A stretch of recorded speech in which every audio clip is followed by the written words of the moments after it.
Okay, so you and I can be honest with each other. We both spend money on plugins that we either don't need or are overrated. But in this video, I want to talk strongly about the one plugin that I think everybody can use, whether you're a songwriter, a producer, or a composer, whatever you want to call yourself. And that plugin, of course, is Scalar 2. So today we're going to take a look at some of the features that I think make it an invaluable resource for music production. So right now I have it open as an instrument, but you can also open it as a MIDI effects plugin so that you can control whatever instrument you want to use it on.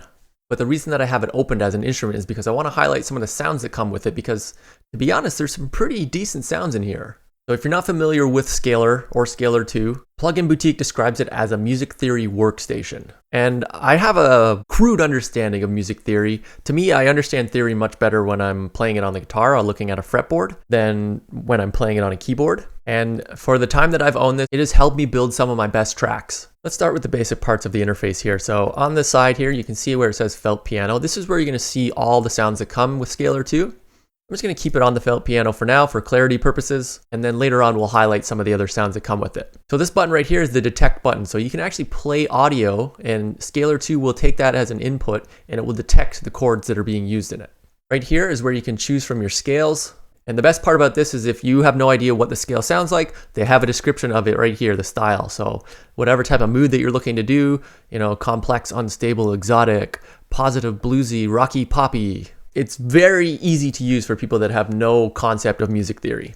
And then you can go on to the songs folder here and even breaks down by genre even more. And even beyond that, there's the artist tab where there's artists. Some of them are major label recording artists, some of them are YouTube personalities, and they have contributed their own chord progressions to this. And of course, there's one on the end here where you can save your own chord progressions that you make yourself when you select from the chord list. So right now I'm going to go ahead and choose the C Mixolydian mode. And when I click on it, it brings up a list of the chords that are within that scale.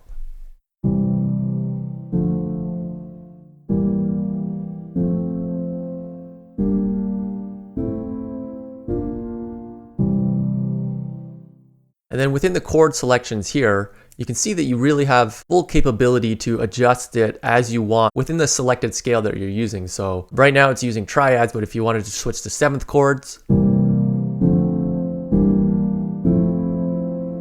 you can do that as well. You can also change the voicing, so you can get inversions, different octaves. And then you can go in here and choose the different variations from the chords as well. So it helps you develop chord structures and chord progressions that aren't just the run-of-the-mill chord progressions. Adds a little bit more flavor to your chords. So now let's get into some of the super useful things for both inspiration and for people that don't understand music theory that well. So if you go up here, you can see there's a perform function. So Scalar 2 introduced a whole bunch of new things, and two of those big ones are both melody and bass. So for instance, if I wanted to have my chords play a melody at the same time, I click on performances here, click melody, and there's a whole bunch of ones to choose from here. There's themes, there's riffs, motifs. So I'm just going to stick with color A, and I'm going to have it play all of them as I go through. And I'm just going to drag these into the player down here so you can hear how it sounds.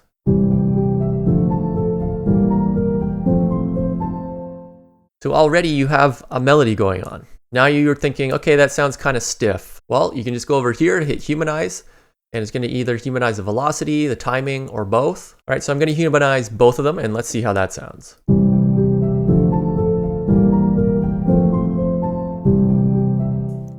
So you like what you've got going on here? Right over here, you can just click drag, and you're going to drag and drop that, and boom, you have your MIDI right there. So you can see it has different velocity, everything's not quite snapped to the grid, and it adds that humanized element to it. Let me switch the sound up to hybrid orchestra here. And let's also switch the scale. Let's go to a minor scale. So let's go to the C harmonic minor. Now I have all these open, but it's kind of annoying to click to play these. So you're going to go over to this B, you're going to click this link button. And what that's going to do, starting from the C2 key, it's going to make each one of these trigger one of the chords. So now when I play this on my keyboard,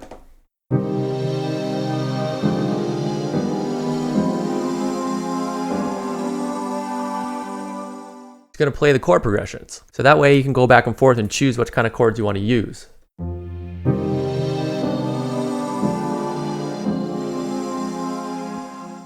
Let's say I want to perform again. This time, let's go with an arpeggio. And we'll just stick with the standard up arpeggio.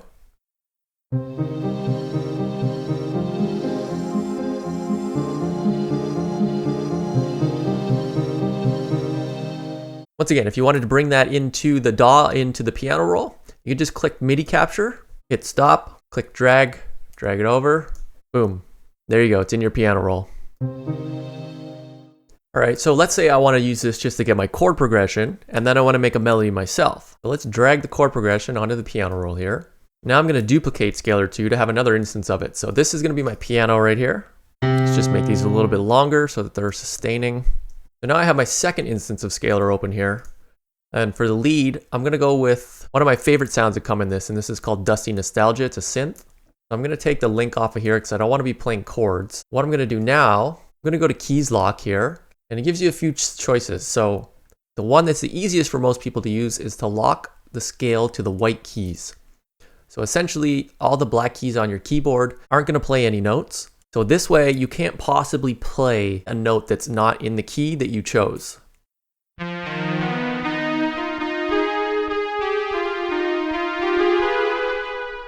All right, so let me noodle around and come up with something here.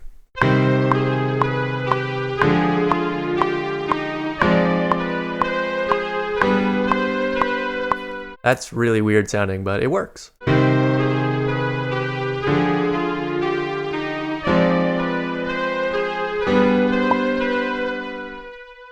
So using the key lock feature, you can come up with your own melodies. You know, if you feel like using the melodies that are built into Scalar is cheating, blah, blah, blah, whatever crap you want to believe in. So from a numbers standpoint, in the songs folder, there's over 200 sets of chords. In the artist folder, there's over 200 sets of chords, plus whatever variations that you want to create. Then you throw in all of the performance, the motifs, and the arpeggios. Not to mention the fact that you can choose triplets, strumming-based articulations, phrases, and there's even the bass mode. So if you wanted to lay a synth bass down, you can come up with your bass line as well. So I guess the bottom line is that the possibilities are endless. Last week I was working on a pack of synthwave tracks, and this helped me create the tracks in no time.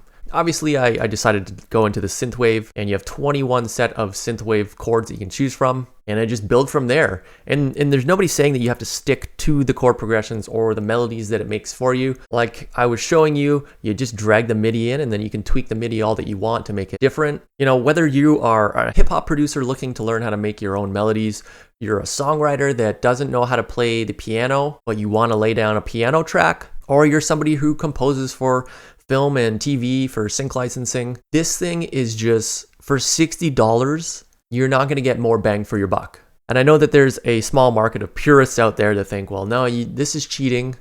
You can't use this. Learn how to play the piano yourself, yada, yada, yada. It's 2021. And the reality of music is, if it sounds good, that's all that matters. So trust me, grab this plugin. You won't regret it. Be sure to check out some of the other videos that I have out using Scalar 2. If you have any questions about it, feel free to drop a comment below. And as always, thanks for watching. Make sure to hit subscribe so you don't miss any of my upcoming videos, and I will see you in the next video.